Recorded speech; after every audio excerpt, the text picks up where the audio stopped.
saran saya kita menyiasati waktu, lihat peluangnya. Sekarang kita selama ini kan suka sering ya, kalau saya kadang suka kelewat, mau mulai mau sholat tahajud. Sekarang kita udah ada momentumnya, ada sahur gitu.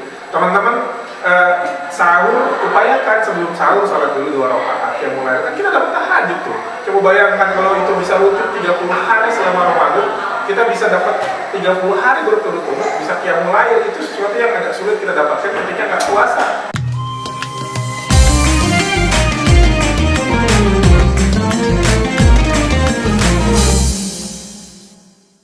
Ya, balik lagi di Event Rhapsody Ramadan Podcast bersama Odus DKI. Balik lagi nih bersama Ustadz Bakat Setiaji. Itu nggak bosan-bosan ya kita ya. Buat teman-teman yang udah stay, terima kasih. Mungkin ini sesi terakhir bersama Ustadz Bakat. Ya, untuk kali ini ada topik yang akan kita angkat, yaitu bagaimana sih kita mengoptimalkan bulan momentum Ramadan untuk memperbaiki diri kita gitu. Sebelum kita mulai bahasan di sesi sebelumnya juga pernah dibahas ya. Tadi di sebelumnya itu mancing diri kita buat baca Quran gitu. Jujur aja ya Sat ya, mungkin ada beberapa dari kita tuh yang nggak pandai mancing tuh Sat ya. Contoh kayak saya sendiri gitu, nggak pandai mancing, apalagi kalau misalnya lagi suntuk gitu. Emang perlu orang gitu. Itu bagaimana sih Sat? Biar kita tuh bisa ikut terpancing gitu. Padahal kita sendiri nggak bisa mancing gitu. Iya.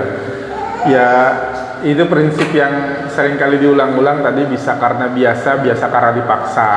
Nah, bisanya biasa karena memang dia dipaksa dulu gitu. Sama kayak orang tadi mau mancing kan awal nggak bisa diketawain sama orang yang sudah senior kan gitu kan. Karena mancing nggak dapat, yang lain dapatnya gede-gede gitu. Nah itulah yang membuat akhirnya kita harus membiasakan diri kita. Nah, untuk bisa istiqomah, untuk bisa memaksimalkan Ramadan, harus ada tekad yang utama. Yang kedua harus ada, yang pertama juga paling utama tuh niat yang harus diluruskan ya. Jangan sampai niat kita karena pengen dapat reward gitu. Kalau ada satu daerah yang pernah diceritain, ini kalau ada seorang saudagar emas yang penjual emas, dia bikin sholat tarawih di rumahnya. Yang sholat tarawih diabsenin, nanti kalau full sholat tarawih di rumahnya nanti dapat emas dari beliau tuh, dapat perhiasan. Nah, boleh kita dapat ngikut sholat di sana, utamanya diluruskan niat kita karena Allah. Nah, kalau akhirnya kita dapat perhiasan itu, dapat emas, itu bonus anggapannya begitu. Nah, juga dengan teman-teman yang memang punya tekad untuk bisa istiqomah tilawah setiap hari, baik dengan targetnya 1 hari 1 juz, 1 hari 2 juz, atau 1 hari setengah juz. Maka yang paling utama di awal adalah lakukan pembiasaan, biasakan dulu. Jadi teman-teman nanti kalau sudah terbiasa apapun itu meminta. Jadi ruh itu kan akan nagih gitu ya. Jadi ketika teman-teman terbiasa pada kebaikan, maka nanti kita akan merasa hampa kalau kita saya hari ini belum ngaji loh. Ada kekurangan, ada rasa yang kurang nanti gitu. Maka beri amunisi, beri makanan pada ruh kita dengan yang baik-baik. Insya Allah nanti dia akan minta sendiri. Masya Allah. Berarti emang ruh kita tuh emang suka lapar ya. Ya. Bukan cuma jasa kita doang ya, tapi ruh kita juga butuh lapar ya gitu ya. Nah, salah satu caranya itu dengan baca Quran gitu. Nah, ini Ustaz, kan jujur ya, ini dulu saya juga pernah ngaji nih gitu kan. Padahal tadi pernah disebut, tadi di sesi sebelumnya itu disebutin kalau ngaji 1 juz itu 1 jam lah ya gitu kan. Nih, kadang kalau saya dulu pernah awal-awal gabung Odus ya, terutama itu dulu 1 juz itu 30 menit Ustaz. Tapi kadang kalau suka futur ya, kalau futur itu kadang malas banget gitu kan. Ini ngaji pas lagi tilawah berdiri terus malas terus duduk gitu kan. Terus udah duduk bosen rebahan gitu. Itu kadang suka bosen gitu kalau kayak gitu. Itu ada nggak Ustaz tips biar kita tuh bisa lebih istiqomah gitu buat baca Quran? Ya, yang utama ngaji itu kan perlu salah satunya perlu adab gitu. Jangan sampai kita tujuan yang baik tapi caranya nggak baik. Kita mau istiqomah ngaji setiap hari tapi caranya kurang baik. Lupa atau kita agak teledor gitu, tidak memperhatikan aurat ketika tilawah, atau utamakan berwudu gitu, atau nanti tadi berdiri atau tiduran begitu. Jadi yang paling utama dalam ibadah itu juga termasuk dalam membaca Al-Quran, utamakan memperhatikan adab. Jangan sampai kita niatnya baik tapi cara kita nggak baik begitu. Kita mau ngaji atau mau ngaji ya, tapi lupa memperhatikan aurat, ternyata ada aurat yang tercecer gitu. Atau utamakan misalkan berwudu begitu, itu kan lebih utama. Atau juga posisi kita tilawah begitu, sebisa mungkin memang dengan posisi yang baik begitu. Nah, maka teman-teman semua dengan itu mudah-mudahan nanti kita juga bisa menyemangati diri kita sendiri begitu, karena dengan aktivitas-aktivitas yang kita lakukan dibandingkan dengan usaha kita untuk bisa ibadah, ini kan sebenarnya perjuangan. Maka mudah-mudahan perjuangan kita itu bisa bisa terus memancing gitu, agar kita bisa terus merasa ketagihan sama tilawah, sama ibadah gitu.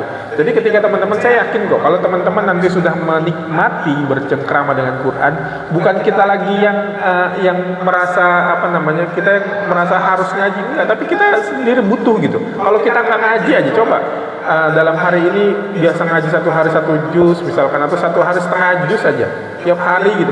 Hari ini belum ngaji, udah zuhur gitu belum ngaji, nanti bakalan merasa kurang gitu. Ada yang kurang gitu, kok kayaknya hampa gitu.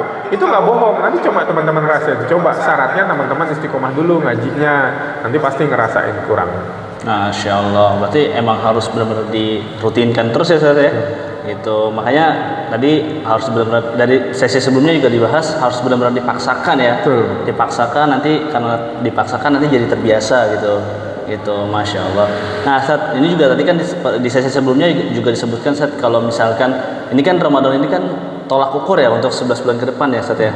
Nah kalau misalnya ini tips bagaimana Ustaz kita juga lebih memaksimalkan Ramadan selain dengan membaca Quran doang nih, kan banyak ibadah-ibadah gitu kan, ya mungkin notabene kita banyak yang kerja gitu kan, bahkan untuk baca Quran pun juga kadang waktunya juga sedikit gitu, mungkin nggak kerja dari pagi sampai sore gitu, karena mungkin di kantor juga udah padat gitu kan.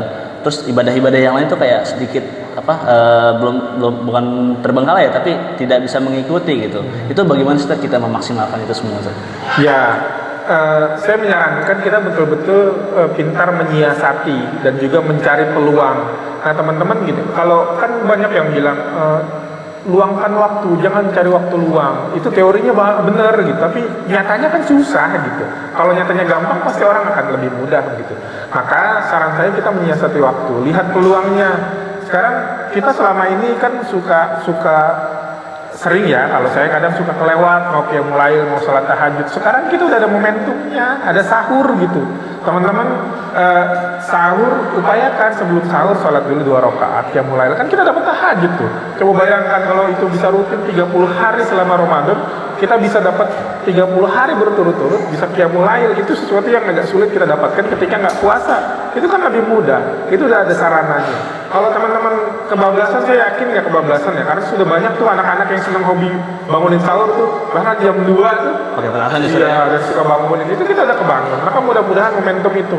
Jadi teman-teman jam berapa nih? Jam 3 bangun. Yang ibu-ibu apalagi nih yang masak dulu buat sahur, kan bisa sebelum sahur sholat tahajud dulu. Nah pagi kan udah bangun tuh. Pagi kalau nanti pagi nih udah masuk kerja, teman-teman break dulu sebentar buat sholat duha, itu kan bisa dimaksimalin. Nanti pada zuhur bisa ngaji gitu, asar juga begitu. Sedekah kan sekarang lebih gampang, banyak yang pakai kris tuh, tinggal scan barcode udah selesai gitu. Jadi nggak perlu nyari kotak-kotak amal yang kadang teman-teman saya alasannya nggak lewat masjid nggak ketemu kotak amal. Sekarang banyak gitu sedekah-sedekah pakai kris. Jadi teman-teman sekarang sudah dimudahkan, dengan kemudahan itu jangan sampai akhirnya kita malah menjadi jauh gitu. Ini fasilitas, ayo kita manfaatkan, kita siasati, kita temukan semua peluang-peluang itu, sehingga nantinya harapannya Ramadan itu kan tadi berulang-ulang seringkali saya katakan, Ramadan itu sebagai momentum untuk menguatkan kita agar kita sanggup menghadapi kenyataan, sanggup berhadapan dengan 11 bulan nanti gitu. Jadi nanti jawabannya pertanyaannya, seberapa kuat kita nanti, seberapa istiqomah kita nanti selama berapa bulan nanti setelah Ramadan, seberapa kuat kita, pertanyaannya nanti akan kita bisa lihat gitu. Nah yang menentukan adalah bagaimana kualitas ibadah kita selama bulan Ramadan gitu. Jadi kalau teman-teman bertahan sampai 3 bulan semangatnya, maka berarti kualitas kita cuma sampai 3 bulan itu. Ayo perbaiki, karena semangat itu, giroh itu nanti kan Allah yang akan membimbing kita gitu. Allah yang akan mengarahkan, menunjukkan jalan kita sehingga akhirnya kita bisa istiqomah. Nih, mumpung gak ada setan. Kalau ada setan nanti kan kita keder gitu ya. Setannya nggak ada, jadi ayo lakukan gitu. Tapi kalau masih malas juga, emang kebangetan gitu. Berarti pendidikannya setan kemarin itu berhasil buat kita gitu. Ayo, mumpung setannya nggak ada, ayolah kita baik-baik, kita siapkan diri kita. Kita nggak terganggu, nggak ada bisikan-bisikan. Yang ada itu bisikan dari diri kita sendiri. Gitu. Mudah-mudahan nanti sampai 11 bulan kemudian kita kuat, bahkan nanti sebelum Ramadan berikutnya kita udah bisa menyiapkan diri menghadapi Ramadan begitu. Gitu. Masya Allah. Berarti emang ini momen Ramadan ini emang menentukan banget ya Ustaz ya. Itu tadi juga udah dibilang kalau misalnya setan-setan udah nggak ada nih, udah dibelenggu gitu. Kalau misalnya masih masuk juga emang mungkin kitanya juga nih yang masih kesetanan gitu mungkin ya Ustaz ya. Saya nggak bilang loh.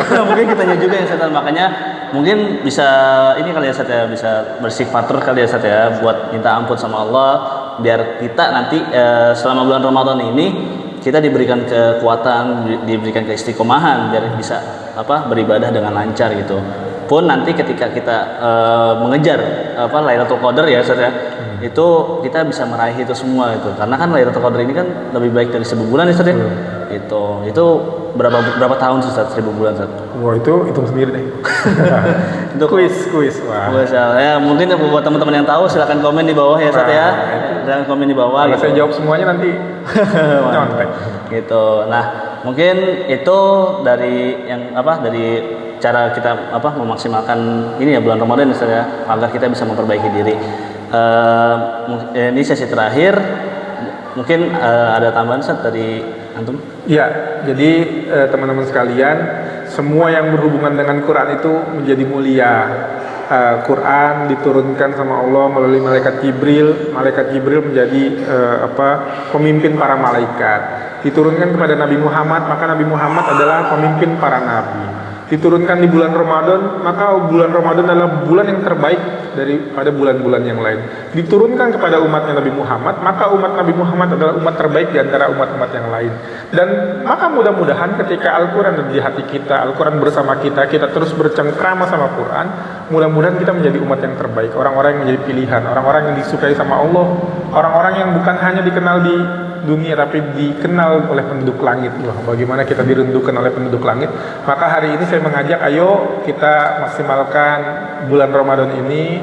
Mudah-mudahan datang lahir juga keberkahan dari Allah Subhanahu wa taala, kita menjadi orang yang dicintai sama Allah. Bayangkan kalau kita udah dicintai sama orang aja, apapun dikasih. Apalagi dicintai sama Allah. Apalagi kita nanti saya ridho, aku ridho memasukkan dia ke surga aku gitu. Apalagi yang ingin kita dapatkan gitu dari keridhaan Allah Subhanahu wa taala. Kemudian akhirnya kita dimasukkan ke surganya. Amin. Maka mudah-mudahan hari ini kita nggak tahu dari ibadah yang mana di bulan Ramadan ini yang membuat akhirnya Allah ridho kepada kita semua. Mudah-mudahan kita juga dapat malam Lailatul Qadar dan lain-lain. Keberkahan-keberkahan itu kita harapkan agar kita semua bisa mendapatkan kemuliaan dari Al-Qur'an. Amin. Masya Allah. Semoga kita bisa bertemu di lain sesi, lain kesempatan. Akhir kalam, saya Ahmad Farijal mohon undur diri. Stay tune di Rhapsody Ramadan Podcast bersama Odes DKI. Wassalamualaikum warahmatullahi wabarakatuh.